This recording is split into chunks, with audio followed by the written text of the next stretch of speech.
criacionismo tem um papel importante, né, na nossa igreja, desde a origem, e deve continuar tendo, porque é um diferencial. Se nós não falarmos, ninguém vai falar completamente sobre esse assunto.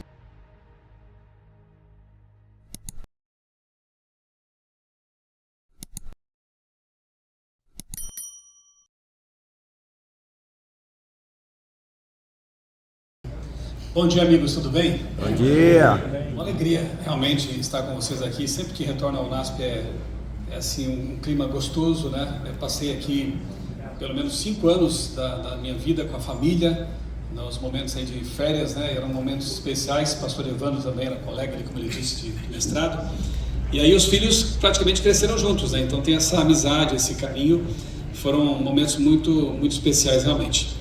É um privilégio falar para um grupo que eu sei que daqui a alguns anos a gente vai se encontrar aí na igreja, pelos campos, pelos distritos, né? Tenho ido a vários lugares. Esse fim de semana voltei lá de São Luís do Maranhão, congresso de universitários. Um mês atrás estava lá em Rondônia, e é gostoso quando a gente encontra assim, colegas que dividimos a classe, né, no tempo do mestrado, que hoje são presidentes, são departamentais, ou estão no campo missionário. Isso é muito bom. E eu espero poder reencontrá-los lá na linha de frente, muito em breve, servindo a Deus com fidelidade. Amém. O tema que escolhi, né, juntamente com o pastor Evandro, para falar nesta manhã, é mais história do que necessariamente conceitos assim, científicos de criacionismo. Você já tem aula de ciência e religião, também não ia querer chover no molhado aqui. Mas a questão histórica do nosso legado, da importância do adventismo nesse contexto de ciência e religião, de criacionismo, dessa controvérsia criacionismo e evolucionismo, ela é determinante, e a gente às vezes esquece disso. Na verdade, se a gente refletir bem, tem algumas bandeiras que acabaram tomando da gente, e a gente tem que recuperar isso aí. Uma delas, reforma de saúde. Eu sou editor da revista Vida e Saúde, na CPB, já faz quase 10 anos, né? Lá eu estou há 25 anos, já passei por várias editorias, já trabalhei com a revista Adventista, com livros de Ellen White, e depois, quando o pastor Francisco Lemos aposentou da revista Vida e Saúde, eu assumi essa função. E estou também como editor associado da Lição dos Jovens, que a gente deu uma boa repaginada, agora é Contexto Bíblico, né? Espero que tenham gostado das novidades. Então, saúde é uma bandeira histórica do adventismo, né? Dos adventistas. Tem um documentário que recentemente foi ao ar aí na Netflix, não sei quantos viram, 100 anos, alguma coisa assim, né? Muito interessante. O segundo episódio fala dos adventistas de Loma Linda, mas assim, precisa sempre ir para Loma Linda, não podia ser aqui, né, que é o maior país adventista no mundo, e a gente não tem essa identificação. A mídia não pensa na gente como quando fala de longevidade, de saúde, né? Então eu acho que os veganos, especialmente, roubaram essa bandeira. E nós temos que trazer de volta. Porque nós não somos veganos, nós somos defensores da reforma de saúde. É algo, você conhece bem o assunto, é algo integral, global. Eu evito a palavra holístico porque ela tem uma carga meio semântica aí, um pouco mística, né? Mas eu prefiro integral, que é a nossa palavra, né, mais comum, né? Então essa bandeira nos roubaram. Outra bandeira que vem sendo roubada, eu acho que ainda não conseguiram, mas a gente tem que segurar, e eu falo isso com um pouco de ciúme, é porque os presbiterianos, os batistas, se animaram a falar do criacionismo. Tá tudo bem, que bom, né? É mais gente para engrossar o coro. Mas esse pessoal vai até um ponto, não consegue avançar além daquilo que nós podemos avançar. Nós somos hoje, os adventistas, o sétimo dia, praticamente a última trincheira no que diz respeito à defesa do criacionismo bíblico, incluindo o memorial da criação, que é o sábado, né? Então é óbvio que eles não vão defender essa bandeira, né? Nós temos aí grandes nomes, Dr. Marcos Eberlin, que é um amigo pessoal, Adalto Lourenço, e outros aí que estão despontando e que hoje aparecem na mídia como os maiores defensores do criacionismo, quando na verdade era para a gente estar lá, né? E a gente tem uma história, a gente tem um legado, e eu não posso, assim, eu repito, né? A gente sente um ciúminho, né, quando vê esse tipo de coisa. Fica feliz por um lado, mas um pouquinho enciumado por outro. Então, vocês que estão e estarão aí de frente, por favor, promovam nas suas igrejas depois congressos criacionistas, ajudem essa nova geração que está despontando aí a levar adiante essa bandeira. Não percamos mais essa bandeira. Ou se for para partilhar, mas vamos segurar forte para não sair da nossa mão, né? Porque faz parte das 3 mensagens angélicas, inclusive, né? A mensagem do criacionismo. Tem o... só passar aqui, né? Ok. Vamos lá, o nosso legado no que diz respeito à história do criacionismo. Antes, porém, não deve ser novidade para vocês, mas não custa repetir, que tem todo um contexto profético mesmo, né? E de grande conflito nessa história. O Charles Darwin, ele publica em 1859 o seu livro mais conhecido. Ele publicou outros também, mas esse aqui é o mais famoso, né? A Origem das Espécies. Porém, ele começa a esboçar esse livro em 1844. Isso é muito curioso, né? Ele mesmo diz, olha só, após 5 anos de trabalho, permiti-me especular sobre o assunto e redigi algumas notas breves, desenvolvi essas notas em 1844, até as converter num esboço das conclusões que então me pareciam prováveis. Quando eu lembro, né, que Marx conheceu Engels também em 1844, quando eu lembro que Nietzsche nasceu em 1844, quando a gente lembra que o Manifesto Comunista é publicado em 1848, quando a gente lembra também que aquelas batidas, né, na casa da família Fox, que os próprios espíritas reconhecem como sendo o local do nascimento do espiritismo moderno. Aliás, o pastor Eleazar e eu tivemos a ousadia de fazer um estudo bíblico, gravamos na frente dessa casa aí. Foi meio... dava um arrepio na espinha, mas a gente fez lá, né? Estamos aqui no monumento histórico do espiritualismo e fizemos um estudo bíblico ali, respeitoso, mas um estudo bíblico sobre a morte. Então, 1848 também, eu não posso pensar que seja tudo coincidência, né? Há um caldeirão teológico, ideológico ali no século XIX, e muita coisa aconteceu, inclusive nas proximidades, você sabe disso, da fazenda de Raina Edson, que é o local do nascimento da teologia adventista. Então, é curioso isso, né? Esse livro marcou época, né? Ronald Numbers, um ex-adventista, né, que depois se tornou um professor universitário, acadêmico e pesquisador, escreveu esse livro aí, The Creationists. E ele afirma que o criacionismo se espalhou rapidamente durante o século XX, desde seu humilde começo com quem? Ellen White. Então o historiador não era mais adventista, mas reconhece, né, academicamente, que o start para esse chamado criacionismo moderno está na figura de Ellen White. Para variar, né? Como muitas outras coisas. Mark Noll, outro acadêmico, também afirma que o criacionismo moderno emergiu dos esforços dos adventistas do sétimo dia. Então é inegável o fato de que tem o nosso dedo ali, né? Esse é o pioneiro, George MacCready Price. Já foi até assunto de dissertações e teses, né? É uma figura bastante importante, apesar de ter sido um autodidata, né? Mais ou menos como o nosso pioneiro, daqui a pouco eu falo dele, que foi o Guilherme Stein Jr., um grande cérebro, né? Também um autodidata. Então, ele publicou uma sequência de obras criacionistas, culminando em 1923. Grave essa data, porque o nosso pioneiro até se antecipou um pouquinho, mas os americanos acho que nem sabiam muito disso, né? Em 1919, o Guilherme Stein publicou um livro com um certo cunho criacionista. Mas ok, em 23 então ele publica o Price, o The New Geology. Para o George Marsden, que é um outro historiador, o adventista George MacCready Price é o principal precursor da abordagem de uma terra jovem e de um dilúvio universal.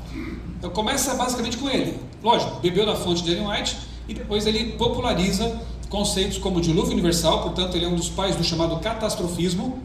Até então a ideia que dominava ali os círculos acadêmicos era do uniformismo ou uniformitarismo, graças ao Charles Lyell lá, que Darwin leu bastante, depois também ajudou a popularizar suas ideias. Ou seja, o mundo tem bilhões de anos e todos os processos acontecem lentamente e tudo se explica pela passagem do tempo longo.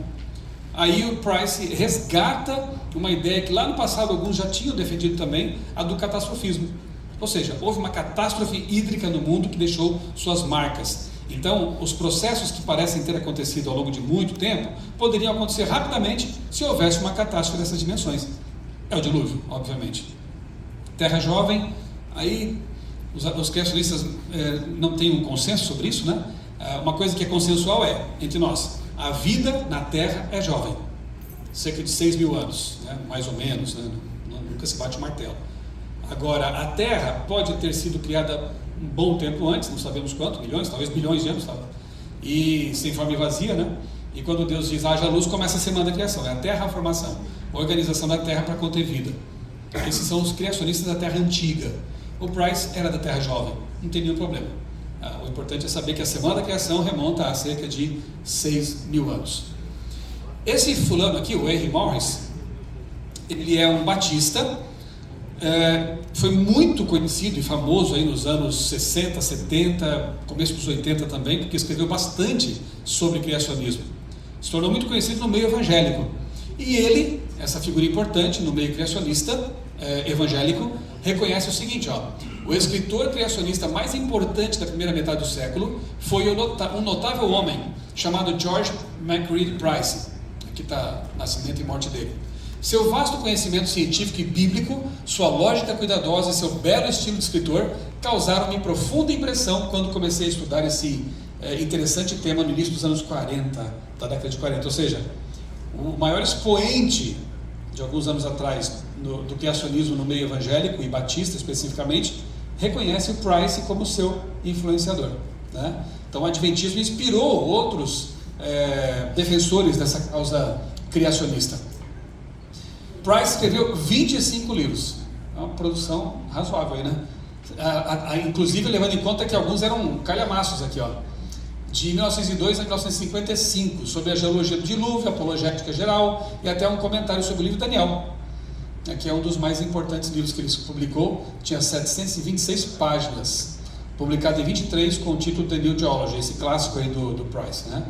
Era um livro, é um compêndio escolar. Foi o primeiro adventista a ter um artigo publicado na Scientific American, que não é pouca coisa até hoje, naquele tempo ainda mais, né?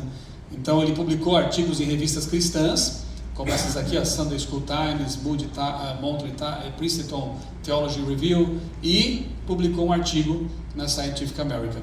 Então o cara era assim, muito produtivo, né? O professor Price foi quase que inteiramente autodidata. Ele se bacharelou na Faculdade de Loma Linda em 1912, embora antes de ter esse bacharelado, ele já estava lecionando latim, grego, química, física, lá em Loma Linda. E no decorrer da carreira, lecionou várias disciplinas em diversas escolas adventistas. Eu posso comparar, quem sabe, com o nosso saudoso Orlando Ritter, aqui no Brasil, né?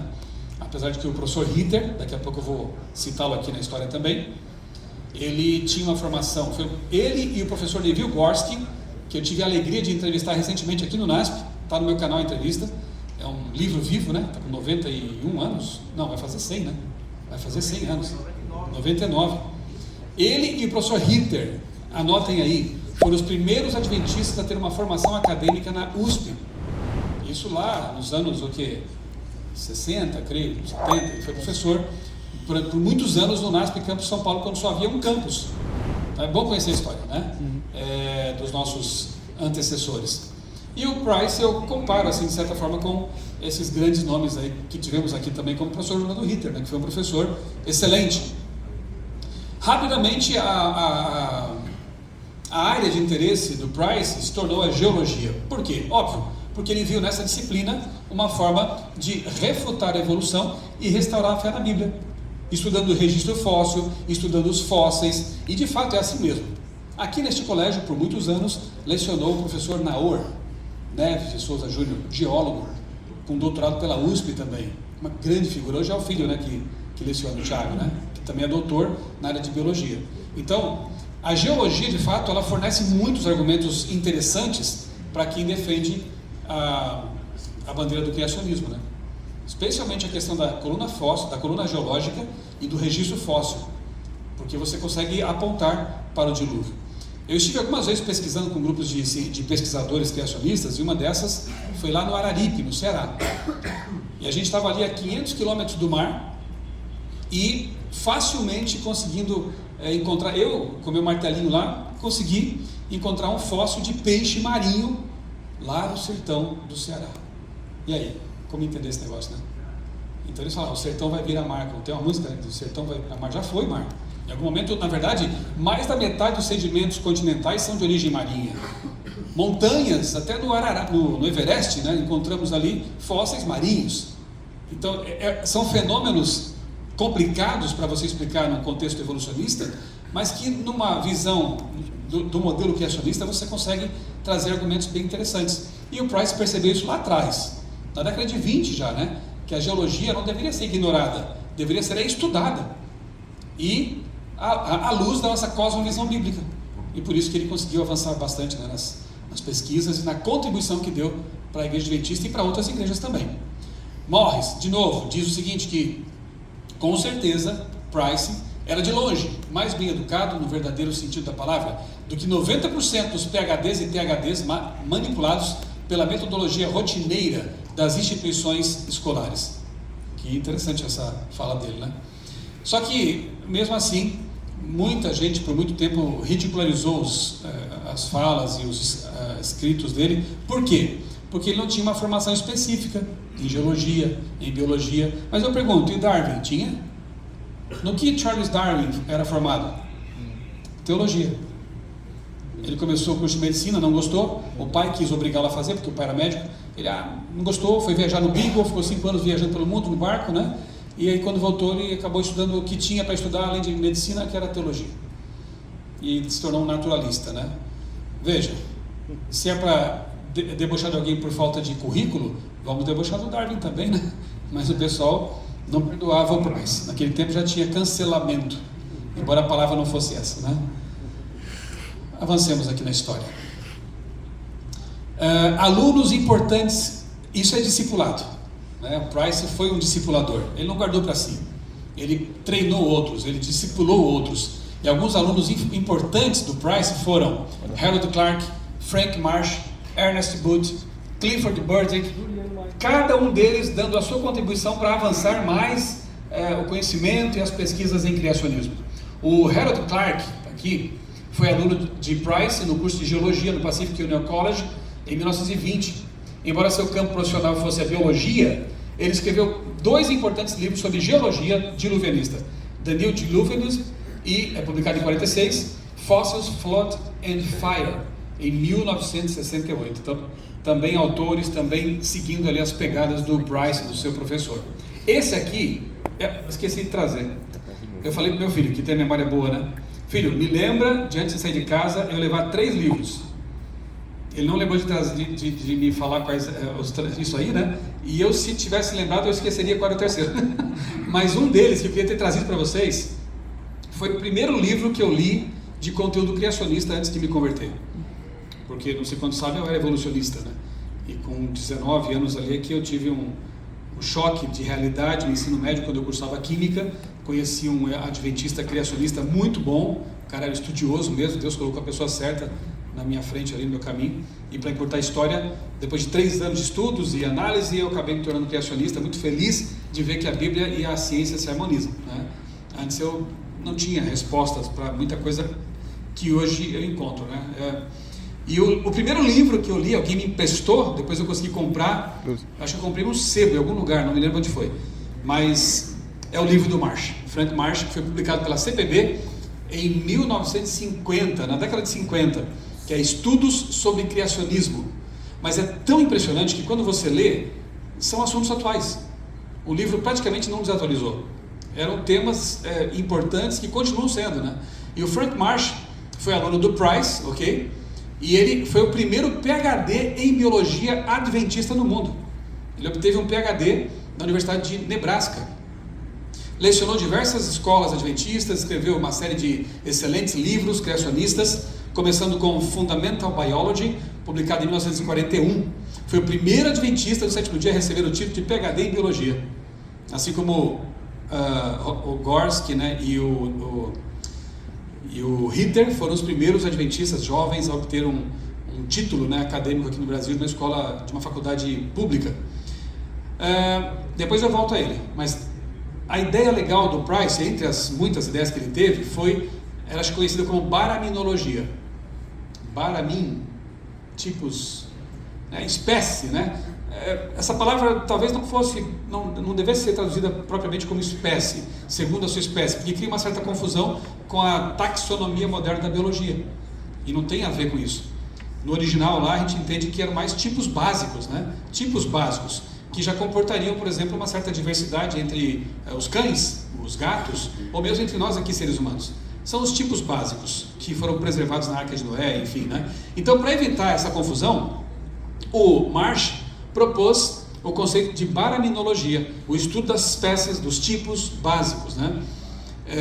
Que deriva de dois termos hebraicos, que são bará, você já conhece muito bem, e min, tipos. Marsh criou o termo baramim, que ele traduzia como created kind, ou tipos criados. Segundo Marsh, essa nomenclatura tinha por objetivo solucionar a confusão causada pela palavra espécie. Pena que hoje em dia quase ninguém mais usa essa ideia, né? Mas ela colocou assim, ele começou a trazer conceitos da biologia e ajustá-los no meio criacionista. Foi um dos que discutiram com outros especialistas a questão da amalgamação, que sempre foi uma polêmica, né? Aquele texto de Ellen White, né? Inclusive eu fiz uma monografia no tempo ainda do mestrado, né? Apresentei para o pastor Stencil na época. Tem um material, inclusive, lá, se alguém tiver interesse depois. Ele ajudou a elucidar, né, com conhecimentos advindos da biologia, essa questão polêmica da amalgamação. Outro aluno, ainda sobre o Marsh, olha que interessante isso aqui.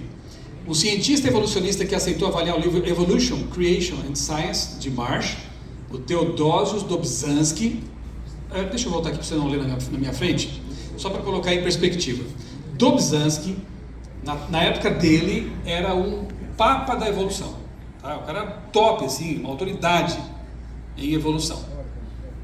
Eles mandaram para o Dobzhansky o livro do Marsh para ser avaliado pelo Dobzhansky. Depois eu vou dizer para vocês mostrar para vocês o que o Dobzhansky falou. Mas deixa eu só abrir um parênteses aqui. A professora Nair Ebling mora por aqui? Aqui perto? Ela está bem? Eu vou revelar um segredo aqui, não sei se não é segredo, já foi publicado isso. Na primeira edição, alcança para mim, por favor, aqui, a Bíblia ali, meu livro. Na primeira edição desse livro aqui, o livro também, obrigado. Na primeira edição desse livro aqui, que eu diria que, humildemente assim, seria a minha maior contribuição, digamos, uma introdução ao criacionismo. Eu não sou cientista, então eu procurei escrever um livro que fosse compreensível, né, para todos. Então, esse aqui é o livro, História da Vida. E eu procurei agrupar aqui os principais argumentos que me convenceram a me tornar criacionista. A primeira edição era de bolso, né, isso já tem quase 20 anos, né, que foi 20 e poucos anos que foi publicado. E mais recentemente eu tive o privilégio de atualizá-lo completamente, com referências e tudo mais. Naquele tempo não tinha nem Google, né, quando eu escrevi a primeira edição. Ainda mais, menos ainda Google Books, né. Na primeira edição eu tinha colocado um relato da professora Nair Ebling, que foi autora de livros didáticos da CPB, uma grande professora, bióloga, né? Certa vez o Dobzhansky veio ao Brasil. E aí convidaram alguns alunos de biologia de algumas universidades do Brasil para um encontro com ele. E a professora Nair, ela foi como aluna. E ela conta nesse relato, por isso que eu perguntei se ela está bem, porque eu ainda tenho a vontade de gravar com ela essa história. Não sei se ela estaria disposta a falar, contar, né? Então tá bem ainda, né? É que eu já mandei umas mensagens e não sei se ela não tem um traquejo com o WhatsApp, talvez, né? Mas ela não respondeu. Mas ainda tenho vontade de gravar em vídeo, né? Já que eu tenho o texto registrado, mas eu queria em vídeo, porque é muito legal. Ela tá ali, sabendo que o Dobzhansky era o top da evolução, mas eles estavam no zoológico não, Jardim Botânico, não sei, algum local assim, um parque. E iam conversando e tal, e de vez em quando o Dobzhansky soltava umas coisas assim, olha, isso aqui foi maravilhosamente criado, isso aqui foi muito bem projetado. Deve estar zoando, né? Se fosse usar umas gírias de hoje, né? Deve estar zoando. E aí, na hora do almoço, alguém perguntou para o Dobzhansky, você quer o suco natural ou com açúcar, alguma coisa assim? E o Dobzhansky respondeu, pode me trazer do jeito que o Criador fez. E todo mundo começou a rir debochadamente, achando que era uma piada. E ela viu que ele não riu. Num certo momento, assim, já após o almoço, caminhando ali pelo parque, por aquele local onde estavam, ela se aproximou dele, sozinha com ele, e perguntou, professor, posso fazer uma pergunta? Sim. Eu estou intrigada.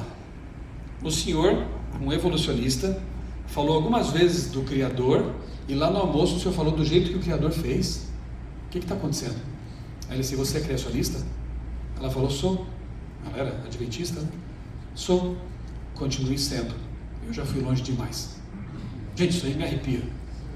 Incrível. Então fiquem sabendo que isso aconteceu. mas você não vai encontrar isso em lugar nenhum na mídia, nos livros, porque ele morreu e não conseguia voltar atrás. Por quê? Porque ele foi longe demais. Quantas centenas de livros, né, de artigos científicos, de influência no meio evolucionista que esse cara teve. Mas a gente entende que ele terminou seus dias como um criacionista, ou perto disso. Interessante, né? É uma informação em off. Difícil de a gente sustentar, a não ser pelo testemunho da professora Nair. Mas na época ele não tinha essa ideia ainda não, eu acho que ele tomava o suco de qualquer jeito, aqui, né? E aí, mandaram o livro do Marsh para ele. Olha o que ele disse. Ele fez uma observação lá sobre o livro. Ele tenta escapar, mas ele não consegue. Ele admite uma coisa, olha só. Esse livro do Frank Marsh, tá? O PhD em Biologia Adventista, alcança aquilo que o comentarista, ele, né? Que o comentarista acreditava antes de lê-lo ser impossível. Parecia-me que, em nosso tempo, todo anti-evolucionista era ignorante ou incapaz de um raciocínio perfeito. Você vê que ele dá uma... né? Para tentar não dizer que o livro é bom. Ou seja, resumindo, quando eu li o livro do Marsh, eu percebi que o que eu achava impossível é possível. Um criacionista ser inteligente, escrever algo coerente, algo bom. É o que está dizendo aqui, quase sem conseguir dizer. Então, se o próprio Dobzhansky elogiou o livro do Marsh, era coisa boa. E aí, em 1957, a liderança mundial da igreja decide criar o Geoscience Research Institute, o GRI, lá no campus de Loma Linda, embora seja uma instituição que pertence à Associação Geral. Está no campus Loma Linda, porque lá tem curso de paleontologia e outros, mas ela responde diretamente à Associação Geral, assim como o BRI, né, e outros institutos. Quem foi o primeiro diretor? Frank Marsh. Ele dirigiu o GRI, ou GRI, até 1964, de 57 a 64. Está lá, funciona até hoje. Fiquem atentos, né, tem o site GRISDA, né, GRI, SDA, e aí você tem lá material em francês, em inglês, espanhol, português, alguma coisa. É uma equipe de cientistas, todos com doutorado, com produção bibliográfica intensa, que fazem pesquisa de campo e publicam. São cientistas mantidos pela igreja e que estão lá pesquisando sobre a ótica criacionista. Bem interessante o trabalho deles e é de dar orgulho santo na gente, né? Ter um instituto de pesquisas mantido pela igreja, fazendo boa ciência, isso que é interessante. O primeiro diretor foi o Frank Marsh. O Burdick foi outro aluno do Price, estão acompanhando a linha genealógica aí, né? E fez pós-graduação em geologia na Universidade de Wisconsin. Escreveu muitos artigos importantes de pesquisa com orientação criacionista, incluindo em 45 um artigo com uma das primeiras críticas sérias à datação radiométrica. É um dos primeiros autores especialistas que escreve dizendo, olha, essa datação aí por urânio, carbono 14, não é bem assim. E ele faz uma crítica séria a essa questão, questionando os métodos radiativos, né, de datação de rochas e material orgânico e essas coisas aí. Foi ele, o Burdick, que foi o primeiro criacionista a realizar uma série de pesquisas e fazer uma reportagem sobre as famosas pegadas dos homens e dinossauros do rio Paluxy, no Texas. Já ouviram falar disso? Uhum. Não? Alguns balançaram aqui. Isso aqui, na época, foi assim, ganhou a imprensa, foi um bafafá, porque finalmente havia encontrado pegadas de dinossauros com pegadas de seres humanos ali do lado. E de fato, né, se fosse verdade, seria uma tremenda evidência pró-criacionismo. Mas a gente tem que ser cético, né? No bom sentido, né? Um bom cético, né? Duvidar até que haja evidências conclusivas. E aí, antes de sair divulgando, como muita gente faz, né? Recebe uma foto de homem gigante lá e já sai divulgando pelas redes sociais, depois tem que se retratar, né? Ele foi com uma equipe lá pesquisar esse negócio. E foi ele, um criacionista, que provou que era uma evidência falsa. Analisando as pegadas, viu que as pegadas de dinossauros eram reais, mas as humanas eram fraude. Alguém tinha feito para ganhar um dinheirinho, né? Trazendo turistas ali para a casa do cara, para ganhar um dinheiro e cobrar, vender pipoca, sei lá o que ele queria fazer. Mas aí o Burdick tirou, acabou com a festinha do dono da casa, do terreno, e desmentiu aquela coisa. Eu acho isso bem legal, porque é honestidade, né? é a honestidade acadêmica. Nós temos que ter evidências, mas que sejam reais, né? Que sejam factuais. Esse foi o Burdick. Então nós temos assim, os 3 filhotes do Price, né? Filhotes acadêmicos. O George MacReady Price está aqui em cima. Digamos que ele foi o grande defensor do neocatastrofismo diluvianista. Aí tem o Harold Clarke, que falou bastante sobre o zoneamento ecológico, já vou explicar. E o Frank Marsh, aquele conceito de baraminologia. Zoneamento ecológico, como é que você explica o fato de que na coluna geológica, Cambriano, Ordoviciano, Siluriano, depois você tem o Triássico, o Jurássico, aqueles mais famosos que tem os dinossauros, até chegar no período atual, né? Você encontra uma certa organização, assim, animais mais simples, coloquemos assim, porque nada é simples, né? Todos têm células, todos têm sistemas e já são super complexos, desde sempre. Mas você tem lá os mais simples, menos capazes de locomoção, e vai tendo animais mais complexos até chegar no topo da coluna. Não parece uma evidência pró-evolução? Tudo vem do mais simples para chegar no mais complexo? Ok, mas aí o que o Clarke propõe? Um modelo interessante, que dá para fazer até alguns experimentos a respeito, né? Que o dilúvio encontrou os seres vivos nos seus habitats, e foi sepultando esses seres vivos de acordo com o grau de locomoção que cada um tinha, né? Capacidade de locomoção. Obviamente que os primeiros a serem sepultados pelos tsunamis de lama seriam lá os trilobitas, os amonitas, que não tinham meios de locomoção rápidos, estavam já no fundo dos lagos, e eles foram sepultados pela lama naquele local. E os animais menos capazes de mobilidade foram sendo sepultados, até que os mais velozes, os que viviam talvez nas regiões mais altas, foram pegos por lá. Então, na verdade, o registro fóssil não revelaria uma história evolutiva, mas um zoneamento paleoecológico, local onde cada um vivia, mais ou menos isso. É uma proposta, deve ser analisada como qualquer outra, né? E ele é o pai dessa ideia do zoneamento paleoecológico. Vamos agora falar um pouquinho do nosso país, né? Como que isso chegou para cá e como que aqui avançou a bandeira criacionista, né? Esse livro aqui, eu tive uma certa participação, porque quando eu estava aqui no mestrado, não sei se você vai lembrar, pastor Evandro, não o autor, mas o autor de um dos capítulos, o Eduardo Cruz, que é um católico, físico e acho que teólogo também, o livro da Paulinas, é católico, né? Um dos autores de um capítulo, que é um canadense, inclusive, esteve aqui e veio me conversar comigo, me entrevistou, e tem minha participação lá no capítulo, né, dele. Foi muito coerente, assim, um historiador muito honesto. E esse livro, que talvez não seja tão conhecido, mas é um livro acadêmico, ele reconhece a importância dos adventistas no que diz respeito à história do criacionismo no Brasil. Olha só, o organizador é o Eduardo Cruz, né? Ele diz: o criacionismo não consiste na sobrevivência de uma cosmovisão pré-científica. Ao contrário, trata-se de um fenômeno moderno, ligado primariamente a quem? Aos adventistas. E aqui, fazer o quê, né? E ao fundamentalismo cristão norte-americano. Tem um pouco disso também, mas não vem ao caso agora. Ele diz mais sobre o pioneiro no Brasil. A história do criacionismo no Brasil está fortemente vinculada à Igreja Adventista do Sétimo Dia. A primeira obra brasileira que tratou do criacionismo foi publicada em 1919. E o livro do Price foi 23. Ou seja, o nosso pioneiro até antecedeu um pouco, né, o próprio Price. Mas eu reconheço também que o do Price era eminentemente um livro criacionista de geologia. O livro do Stein é aquele O Sábado. É uma obra fantástica. É uma defesa apologética do sábado. Mas o Stein, não sei se alguém teve já a curiosidade de ler, ele começa falando da semana da criação, sobre supernovas, galáxias. Eu não sei onde esse homem encontrava essas informações, então não era fácil, né?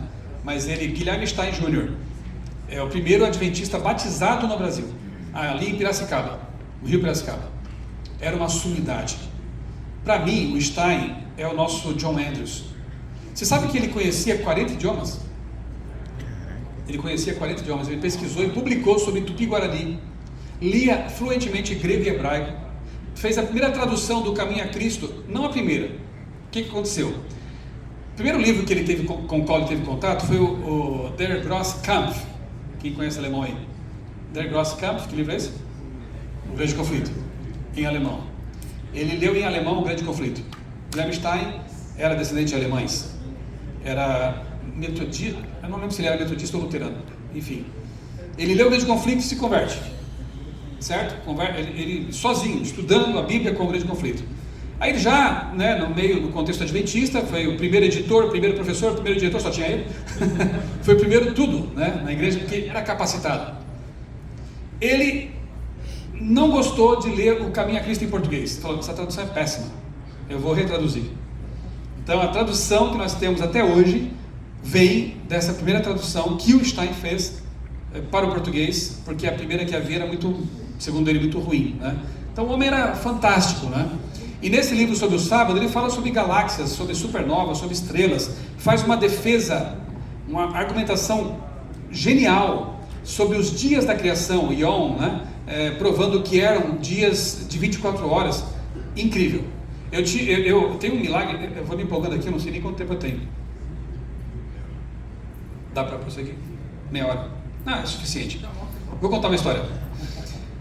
Um dia estava lá o ex-cantor, orador da Voz da Profecia e cantor dos Arautos, o Conrad, passeando pelo Rio de Janeiro. Ele gostava de visitar sebos.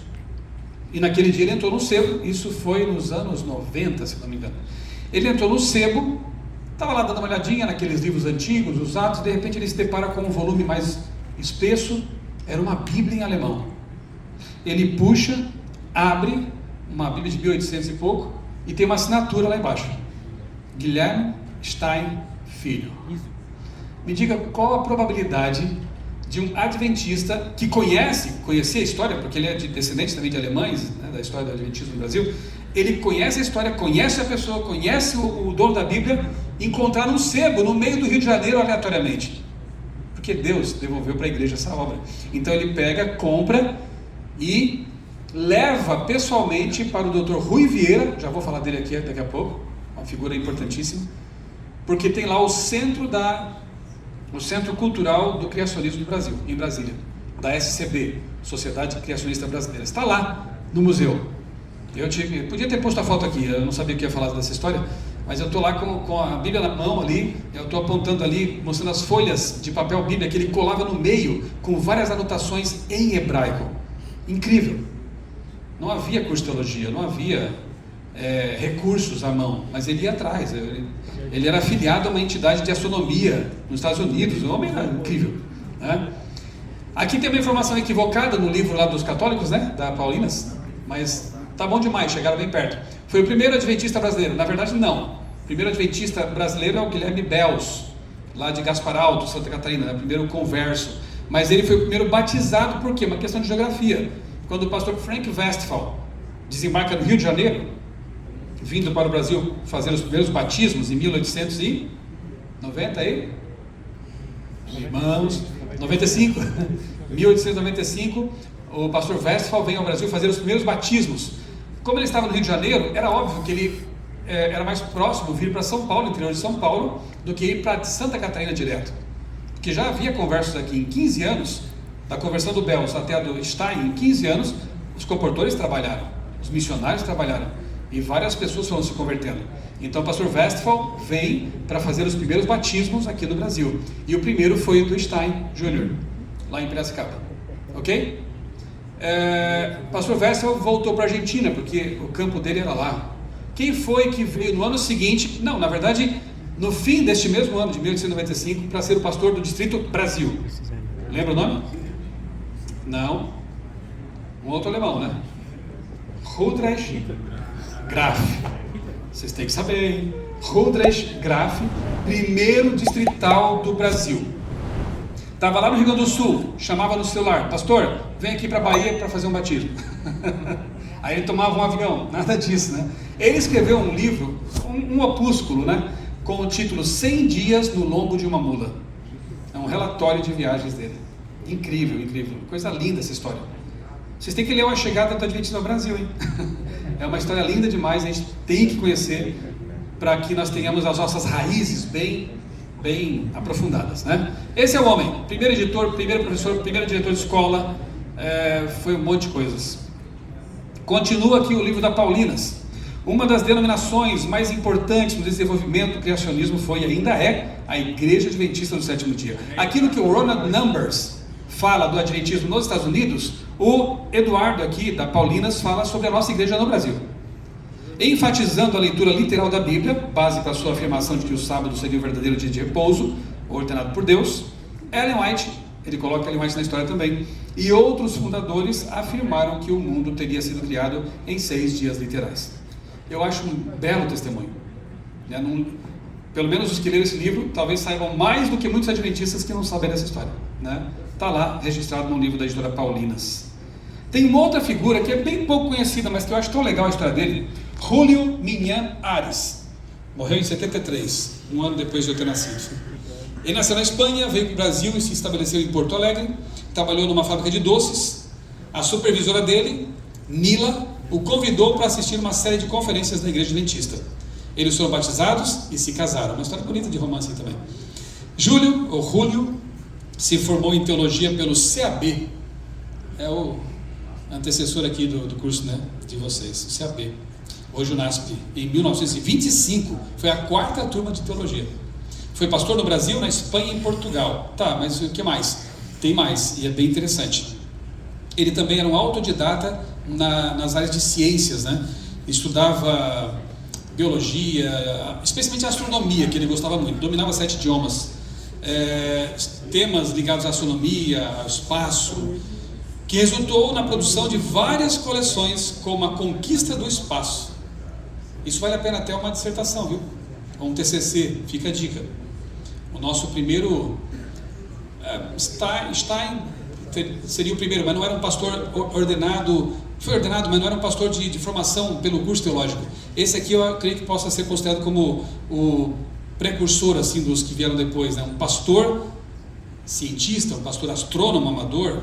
Ele escreveu uma coleção chamada A Conquista do Espaço, escreveu uma coleção chamada Maravilhas da Ciência, a Enciclopédia Peon e Mistérios e Surpresas do Átomo. O homem era fera também. E participou ativamente como membro da Associação Brasileira de Astronomia, a ABA.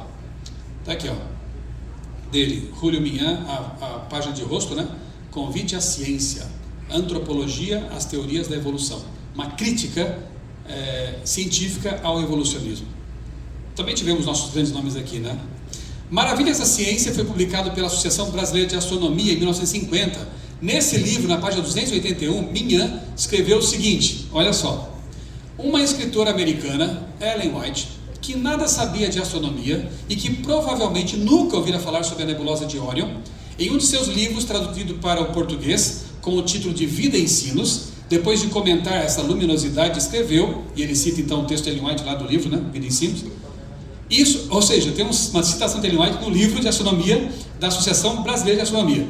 Ele colocou lá, né? Isso dito assim, tão simplesmente porque nunca olhou um livro de astronomia, nem sonhava com buracos em parte alguma do céu, só pode ser creditado a 2 fatores: histerismo ou inspiração. Para ser histerismo, parece científica demais a afirmação de que toda uma cidade, a Nova Jerusalém, tem a livre passagem pelo túnel de Órion. A escritora não sabia do túnel, nem que ele é tão largo a ponto de comportar 90 sistemas solares. Terá sido revelado a essa escritora uma verdade que os astrônomos não puderam descobrir? Achei bem interessante, né? Claro, hoje a gente sabe que não é bem assim. No meu canal tem uma live que eu fiz com o astrofísico Eduardo Lutz, em que a gente explica direitinho essa questão de Órion. Ellen White não estava se referindo à nebulosa de Órion, e sim à constelação de Órion. Ela está dizendo que lá não tem como você enxergar olho nu, lá em Órion, na nebulosa que fica 1500 anos-luz, nuvens se chocando no céu, entendeu? Não tem como. E os remidos viram isso, então eles estavam olhando para o céu, aqui na nossa atmosfera, e na direção da constelação de Órion é que eles viram vir Jesus.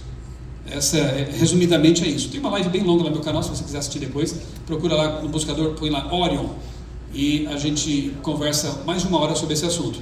Mas, na compreensão daquela época, da década de 50, tá bem legal isso aqui, não tá?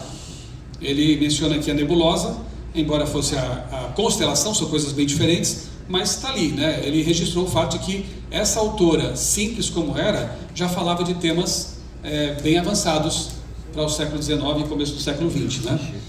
Vale a pena uma pesquisa sobre esse fulano aqui, né? O Julio Minhan Ares.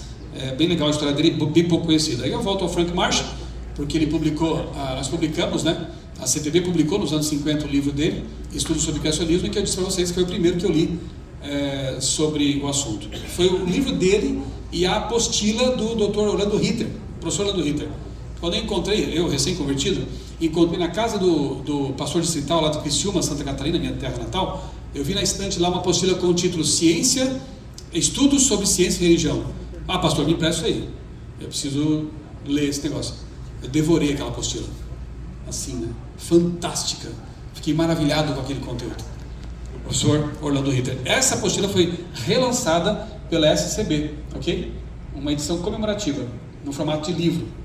Aliás, dei uma olhadinha depois lá no site da SCB, certo? scb.org.br.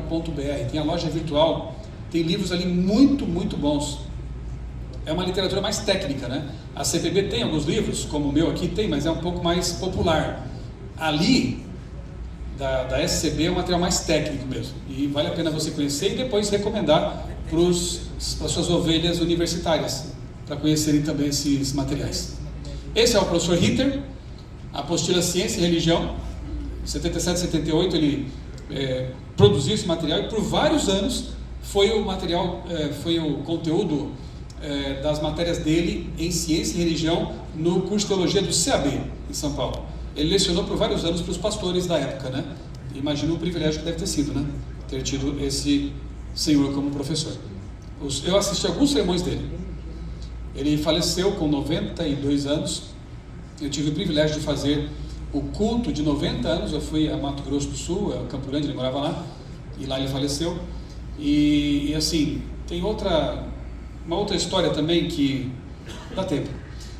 Ele era muito perfeccionista, não no sentido teológico distorcido, mas no sentido assim de cuidadoso, de primoroso, né? Era um perfeccionista, então a gente sempre cutucava: professor, escreva um livro.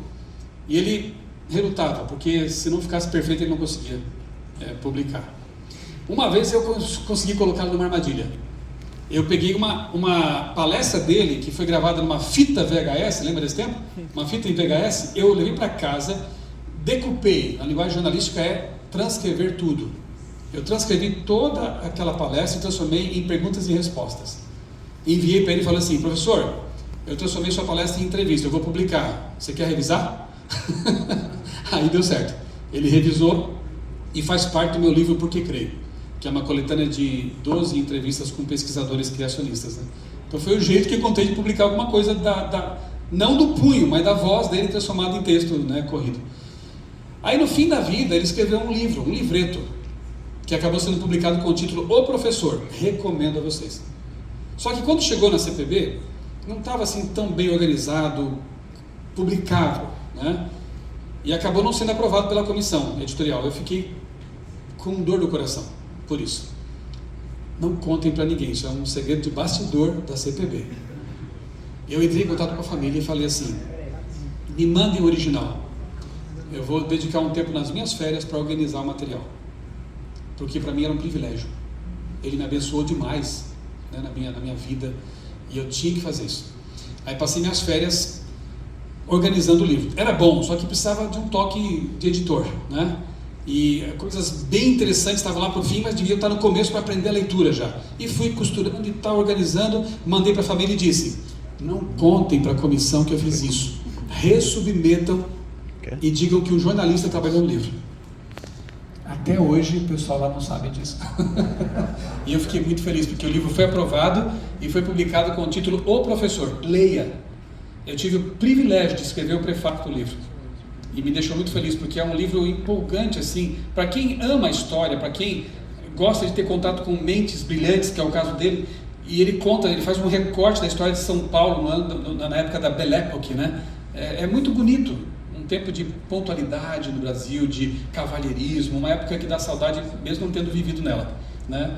Então fica aqui a dica: O Professor é um livro que o professor Ritter publicou um pouco antes de falecer. E eu fiquei feliz de dar essa felicidade para ele, de ter tido esse livro publicado. 72. Eu fico assim, também acho legal, porque foi bem no ano que eu nasci. Nasceu também a Sociedade Criacionista Brasileira. Tudo começou da seguinte forma, com essa família. Esse homem, eu quero ainda ter o privilégio também de escrever a biografia dele em algum momento. Nós estamos gravando já falas dele, memórias, né? Ele era ateu, Ele estudou. Vocês não têm ideia da sumidade que é o Dr. Rui Vieira. Ele foi consultor do MEC, foi consultor do INPE, que é o Instituto de Atividades Espaciais do Brasil, onde tinha alguma coisa assim, tinha relação com meteorologia, espaço, ele era chamado como consultor. Ele é PhD em engenharia hidráulica, ele foi consultor e ajudou a construir metrô de Paris, o de São Paulo, questão de mecânica dos fluidos, né? Autor de livros didáticos que são usados até hoje nas faculdades de engenharia. O homem é fera, está bem doentinho já, 90 anos também, é uma pena, assim, porque é uma mente muito, muito brilhante, um homem de Deus, uma humildade. Eu vou contar outro, hoje é o dia do baú sendo aberto, né? Eu vou contar uma curiosidade sobre esse livro aqui para vocês. Isso me emociona quando eu lembro, porque, na verdade, era uma apostila. Eu era jovenzinho, tinha lá 19, 20 anos, fazendo meu curso de jornalismo em Florianópolis, na Federal, e eu estava participando de um congresso universitário no antigo Catre, lembra? Em Itapema. E o palestrante, Dr. Naor Neves de Souza Júnior. Sabe aquele carinha meio chato que quando o palestrante está cansado, terminou de falar e vai lá para conversar um pouco, para pedir um autógrafo, não sei o quê? Eu era esse. Aquele que gruda. Por isso que hoje eu entendo isso e procuro engolir meu cansaço. Quando a gente vai para as igrejas, sempre tem aquelas pessoas que querem conversar um pouco mais, querem tirar dúvidas, querem, sei lá, que seja bater uma foto, né? Tirar uma foto. Eu fico, porque me trataram bem também, naquele tempo, quando eu era esse. Então, Dr. Naor, naquela noite eu fui conversar com ele para mostrar minha apostila. Pensa, o homem falou o dia inteiro, mas ele me atendeu até a meia-noite. Ficamos sentados debaixo de uma árvore, naquele pátio que tinha atrás do Catre, né? Conversando. Isso me emociona, porque isso mostra um pouco da pessoa. Mostra muito sobre a pessoa, na verdade, né? Ele deu atenção para um jovenzinho lá, desconhecido, que tinha um material que achava que era grande coisa. Aí eu mostrei para ele, ele começou a folhear, começou a trocar umas ideias comigo, falou: rapaz, você tem que publicar isso aqui, tá bem legal. E aquilo me motivou, né? Mas eu não sabia nem como publicar, como, de que jeito. Aí eu fui chamado para a CPB, tempos depois, lembrei daquele material, apresentei para a comissão. E gostaram. Opa, é o livro História da Vida. Só que tem mais um detalhe. Além do Naor, o gigante Dr. Rui Vieira, eu mandei para ele por carta, né? Naquele tempo não tinha e-mail, não tinha nada disso. Pus no envelope a apostila, né? Tirei uma cópia, mandei para o Dr. Rui Vieira e pensei: não vai ler nunca. O homem é muito ocupado, né? Cheio de atividades, viagens, não vai ler nunca. Passou, acho que, não sei se 1 mês ou 2 meses se passaram. Eu recebo uma ligação telefônica, era assim naquela época, né? Uma ligação telefônica, ele ligou para uma amiga da minha namorada, hoje esposa. Eu tive que ir à casa da mãe dela, dessa amiga dela, para poder atender o telefone, porque eu não tinha telefone, estudante universitário, assim, bolsista. Aí ficamos ao telefone mais de 1 hora. Naquele tempo a ligação era cara, né? Ele pagou a ligação e ele foi pontuando tudo. Ele assim: Michelson, gostei do seu material. Aqui, quem sabe você poderia escrever desse jeito. Aqui, assim, assim. Ele leu tudo. Não sei como ele conseguiu. Alguns poucos anos atrás, eu fui lá visitá-lo, né? Lá em Brasília. E ele falou assim: Michelson, eu tenho algo para devolver para você. Adivinha o que era? Eu segurei para não chorar, né? Ele pegou lá aquela cópia e deu para mim num saco plástico bonitinho, fechadinho assim. Está aqui, ó, aquele material que você mandou lá em 1990 e pouco. São essas pessoas. É disso que elas eram feitas, né? Como não admirar? Como não querer fazer pelo menos 1% do que eles fizeram? Não é verdade? Dr. Rui Vieira e o filho deram a vida por essa causa. Eles podiam ser milionários, fique sabendo, porque ele trabalha é como se fosse o Detran lá em Brasília. É um chefe de um departamento lá. E o Dr. Rui é tudo o que eu falei. Ganhavam muito dinheiro. Deram tudo para criar, manter a sociedade criacionista brasileira. Moram numa casa modesta, têm uma vida modesta, porque amaram e abraçaram uma causa. 50 anos eles se dedicam a essa causa. Hoje eu tenho a alegria de ser um dos vice-presidentes da SCB. Não tem como fazer muita coisa, mas procuro divulgar pelo menos e levar avante, né, todo esse conteúdo. Aqui é uma coisa, era algo familiar mesmo, né? O Dr. Naor participou também lá no começo. O pessoal lá de São Carlos, eles moravam em São Carlos na época, né? Deram muita força para o início da sociedade. Aqui está ele jovem, né? essas 4 décadas, 5 já, se confundem com a trajetória dele, o pioneiro. O título do livro talvez vai ser O Criacionista. Mas não é o professor Orlando Ritter? Não foi o Stein? Sim, tiveram seu papel. Mas eles tiveram o professor Ritter foi mais ligado à pedagogia, né? Um pouco na teologia, especificamente no criacionismo, foi o Dr. Rivera. Ele dedicou a vida mesmo a essa causa aí. Ajudou a fundar o curso de Engenharia Mecânica Eletricista na USP, em 53. Como que aconteceu a coisa? Em 71 teve uma semana cultural lá em São Carlos e convidaram para palestrar o professor Orlando Ritter, que foi homenageado em 2011 pela SCB como um dos pioneiros do criacionismo, né? Mas como é que foi? O professor Ritter foi lá como palestrante e o jovem Orlando Rui Vieira estava assistindo a palestra. E, a certa altura, o professor Ritter mencionou entidades criacionistas nos Estados Unidos, como é o caso da Creation Research Society, que já existia, organizadas. O Dr. Rivera brilhou uma luzinha na cabeça e pensou, por que não fazer uma no Brasil? Aí ele entrou em contato com a Creation Society ali, pediu materiais, ideias, passaram conteúdos e assim, em 1972, deixa eu mostrar aqui para vocês, eu tenho aqui a capa, foi publicada a primeira revista criacionista, então chamada Folha Criacionista. Aqui ó, número 1, abril 72, um mês depois de eu nascer, foi publicada a primeira edição. Dr. Rui Vieira, ele inicia a publicação desse material, desse periódico, que existe até hoje na forma virtual, hoje chama Revista Criacionista. É um marco, né? Eu acho que foi a primeira publicação assim, oficial no Brasil de criacionismo, né? Especificamente. E os assuntos super atuais, aqui ó, a Terra no espaço e no tempo, datação com radiocarbono, isso até hoje se fala, o caráter científico da doutrina da evolução, uma explicação simplificada, acho que é isso, né? Da primeira e segunda leis da termodinâmica, assuntos que até hoje a gente fala em palestras e continuam sendo temas de estudos, né? Era bem já visionária. Em 90 a sede foi para Brasília, porque eles se mudaram para lá, a família era a SCB, né? Então levaram todo o acervo e se estabeleceram lá. Tem realizado, de quando em quando, você pode fazer na sua igreja futura, viu? Ou na sua associação, motivar isso. A Sociedade Criacionista tem palestrantes bons que ficam à disposição. Se uma união, uma associação quiser organizar um evento bem legal, aqui no NAS pode ser feito um desses também. É a Filosofia das Origens. Já foram vários, já teve até um na Bolívia, né? Em que esses palestrantes vão e ali passam um fim de semana ministrando ali temas técnicos, né? Bons, e o pessoal bem conceituado vai para lá. São seminários Filosofia das Origens. Aqui mais uns cartazes, veja só. A gente tem feito aí de quando em quando esses eventos aí. Aqui está o Centro Cultural, foi construído com recursos deles, da família. Depois, na gestão do pastor Ayrton, que a divisão sul-americana começou a aportar uma quantia anualmente para publicar em livros, né? Ou seja, é um ministério de apoio reconhecido pela igreja. Ela se tornou, né, a SCB, porque sempre trabalhou alinhada com a igreja. Aqui está um pedaço de uma parte, né, do Centro Cultural. Dr. Rivera aqui ainda faz uns 5, 6 anos essa foto, né? E aqui tem um acervo assim, literário muito bom, tem fósseis, pedras, maquetes, uma réplica daquele instrumento, aquele aparato de Urey Miller, aquele teste que fizeram para tentar simular a origem da vida, né? Tem um lá funcional que mostra que não dá em nada, que na verdade é para provar que não funcionava mesmo esse negócio, né? Funciona para provar que não funcionava o experimento. E em 1900 a CPB inicia suas atividades. O primeiro editor foi o Stein Jr., Guilherme Stein Jr., né?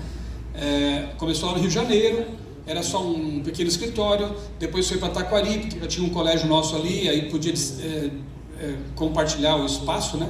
Escola e editora. Em 1915, se não me engano, foi para Santo André, São Paulo. Em 1985 foi para o interior, Tatuí, onde eu moro e estou lá trabalhando desde 1998.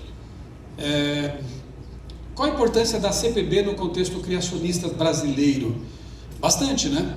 Veja, a CPB é uma das 60 editoras adventistas do mundo, hoje é a maior delas, graças a Deus. Nós temos o maior parque gráfico, a maior produção, a atividade com o livro missionário deixa todo mundo, né, assim, babando, digamos, né?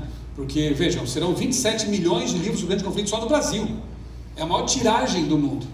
Então, louvado seja Deus por isso, né? A CPB é a maior editora adventista do mundo hoje. E temos um setor de livros didáticos, né, já há décadas, produzindo, atendendo aí a 160 mil, mais do que isso, agora tinha que atualizar esse número, né? Estudantes da escola adventista e escolas de fora também. Agora, onde é que está a questão do criacionismo? Aqui está. Primeira cartilha publicada pela CPB, ela atingiu uma marca de 1 milhão de exemplares. Chegou a uma marca assim, para a época, bem interessante. E nessa cartilha falava de Deus, da criação, conceitos criacionistas. Tanto que chamou a atenção da Folha de São Paulo, que publicou uma matéria fazendo duras críticas na época a essa cartilha, porque achavam que estavam misturando religião com ensino. E estava mesmo, e não tem, né? É isso mesmo. Tem que ser assim. É uma crítica muito boa que fizeram pra gente, porque é isso que a gente tem que fazer. Então é uma cartilha criacionista, né? Sem contar depois os muitos livros que foram feitos. Em 1999 foi organizado o NEL, no NASP de São Paulo, que é o Núcleo de Estudos das Origens. Ali estão algumas figuras que vocês devem conhecer, Dr. Rui está aqui, professor Naor, Urias Takatoy, doutora Márcia de Paula, e aqui o professor Euler Bahia, que foi o reitor antes do professor Martin, né, assumir.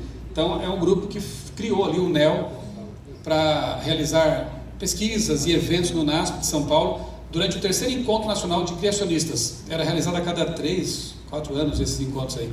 Traziam o pessoal do Geoscience para palestrar. Era bem interessante. Em 2015, a Novo Tempo coloca no ar o programa Origens. A primeira apresentadora foi a Mariana Venturi, né? E foi um diferencial, foi bem interessante. A SCB foi consultora do programa, a gente fez reuniões, demos dicas, orientações para os primeiros programas. Tinha uma pegada assim, bem científica, né? Bem interessante. E até hoje o programa está no ar, né?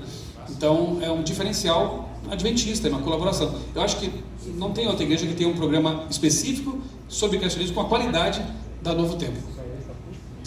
Em 2015 também começam a surgir núcleos regionais da SCB.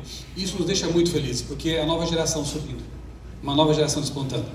Os dinossauros, Dr. Rui, Naor, os dinossaurinhos, tipo eu também, estamos ficando velhos, né?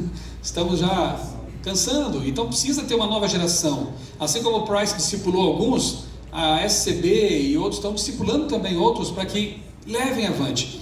E aí surge o primeiro núcleo maringaense da SCB, o NUMAR. Hoje temos aí algumas dezenas desses núcleos espalhados pelo Brasil. Qualquer cidade, qualquer associação pode. Aí ela entra em contato com a SCB, nós temos um estatuto, temos toda a orientação e um núcleo pode ser formado naquela cidade. E aí estudantes, acadêmicos, professores se unem e eles podem atender as igrejas locais, porque nós não podemos atender todo mundo. E é o que tem acontecido. E hoje eu fico feliz de ver uma nova geração, como o próprio Tiago, o professor Tiago, a Maura lá do Colégio de Blumenau, que esteve em Galápagos por alguns anos cuidando do museu. Tem uma geração muito boa, com uma formação acadêmica top aí, doutores, mestres, PhDs, levando avante essa causa. Mas precisamos de mais, Ainda são poucos para um país tão grande. E me permitam assim mencionar, humildemente também, né, uma pequena contribuição que eu dei como jornalista. Não sou cientista, mas eu entendi que eu podia ser um popularizador do criacionismo. Em 2006, faz tempo já, né? Eu tive um insight, foi por Deus, né? Eu resolvi verificar se o domínio, na época é tudo meio novidade, né? Internet, blog, essas coisas, é tudo novidade. E a gente acabava até sendo criticado, né? Porque as pessoas não entendem o que é novo e às vezes acham que a gente está fazendo o que não é certo. Ainda bem que eu fui teimoso. Quando eu comecei a usar o Twitter, há 15 anos, fui criticado. Twitter, para que essas coisas? Hoje todo mundo usa o Twitter, né? A igreja usa o Twitter e tudo mais. É o preço, às vezes, de você avançar por caminhos dantes não desbravados, né? E aí eu encontrei o domínio criacionismo.com.br disponível, acreditam? Registrei. Nem sabia o que ia fazer com ele, mas registrei. E aí, isso foi em 2005, na verdade. Aí no ano seguinte comecei a experimentar esse negócio de blog. Aqui era o visual antigo do meu blog, né? E o cara também está antigo aqui, né? Comecei a usar isso ali, achei interessante, começou a crescer naturalmente, assim, de forma orgânica, como se diz, né? Pessoas começaram a visitar e acompanhar, e eu então direcionei o domínio para o blog Criacionismo, passou a ser o blog criacionismo.com.br, que hoje tem essa cara aqui, né? E eu inclusive tenho alguns amigos que me ajudam ali, eu convidei especialistas, doutores para escrever comigo, e hoje o blog tem aí quase 20 anos já, né? Acho que tem que fazer uma festa, né? Em 2020, quando? 2026, né? 25, se eu for considerar o domínio, fazer uma festa aí, né? Quem sabe? E eu fico feliz porque por meio desse recurso e outros que vieram depois, né, a gente pôde popularizar o que é criacionismo, que até então ficava mais no âmbito assim acadêmico, né? Sim, o símbolo do blog é um trilobita, é um estilizado, né? Trilobita, que é um artrópode, né, que ficava lá no Cambriano, que é um mistério para a evolução, porque o trilobita e a vida ali no Cambriano, ela simplesmente emerge, surge, e abaixo do Cambriano, no pré-Cambriano, você não tem um pré-trilobita, um pré-amonita, você não tem ancestrais transicionais, como a evolução prevê. A vida ela explode no Cambriano. Isso é um mistério para a evolução, não sou eu que estou dizendo. Numa das edições do Origem das Espécies, o Richard Leakey, que foi um grande nome também da evolução aí, ele admite que tem dois grandes problemas para a evolução até hoje. Um deles é a origem dos sexos, quando foi que surgiu macho e fêmea, e como que eles eram compatíveis e tudo mais, e a outra é a explosão cambriana.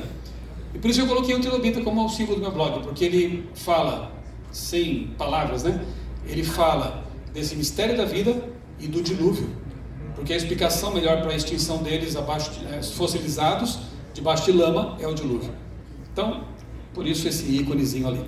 Eu quero concluir lendo um texto que nos é bem conhecido, mas que é a motivação maior, né? E que inclusive quando eu me converti, estava no processo, foi um texto que mexeu tremendamente comigo. Apocalipse 12, Apocalipse 14, versos 6 e 7. Apocalipse 14, 6 e 7. A gente sabe de memória, né? E vi outro anjo voando pelo meio do céu, tendo um evangelho eterno para pregar aos que habitam na terra, a cada nação, tribo, língua e povo, dizendo com voz forte, estou lendo na NA: temam a Deus e deem glória a Ele. Prefiro, é chegada a hora do seu juízo, mas aqui está dito assim: pois é chegada a hora em que Ele vai julgar. E adorem aquele que fez o céu, a terra, o mar e as fontes das águas. Quando eu li pela primeira vez esse texto, eu fiquei muito feliz de perceber que eu não era um mero animal racional, não era um macaco pelado ou coisa parecida, mas eu havia sido criado por Deus com um propósito. Quando eu conheci o criacionismo, tudo fez sentido, as coisas se encaixaram, eu fiquei muito feliz, porque eu sempre amei a ciência. Um dia eu posso contar para vocês como é que foi a minha história, mas desde a infância eu sempre fui apaixonado pela ciência e também pela boa teologia de alguma forma. Eu nunca fui um ateu, né? Eu era um católico praticante da teologia da libertação, enfim. Eu gostava também de Deus, da Bíblia de alguma forma, não compreendia muito bem, mas eu não conseguia harmonizar as coisas, era muito confusa a minha mente. Uma mente marxista, evolucionista e outras coisas. Mas quando eu conheci o criacionismo desta igreja, as coisas se harmonizaram. E foi tão bom perceber que eu tinha sido criado com um propósito, né? Que Deus havia criado a humanidade carinhosamente, e isso fez todo sentido. Eu me apaixonei pelo criacionismo e não podia fazer outra coisa senão falar dele por onde quer que eu passasse, das formas que eu pudesse fazer, e é o que eu tenho feito até hoje. 30 anos depois, estou aqui falando para vocês sobre esse assunto, mas eu quero que vocês deem as mãos, né, a esses que estão nessa linha de frente, nesse caso, e avancem também, apoiem, né?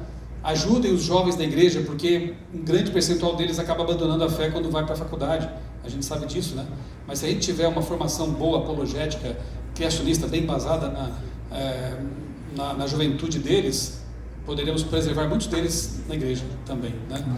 É uma bandeira tremenda, é um tipo de evangelismo classe A, assim como a saúde, a maconha, eu creio que o criacionismo também é.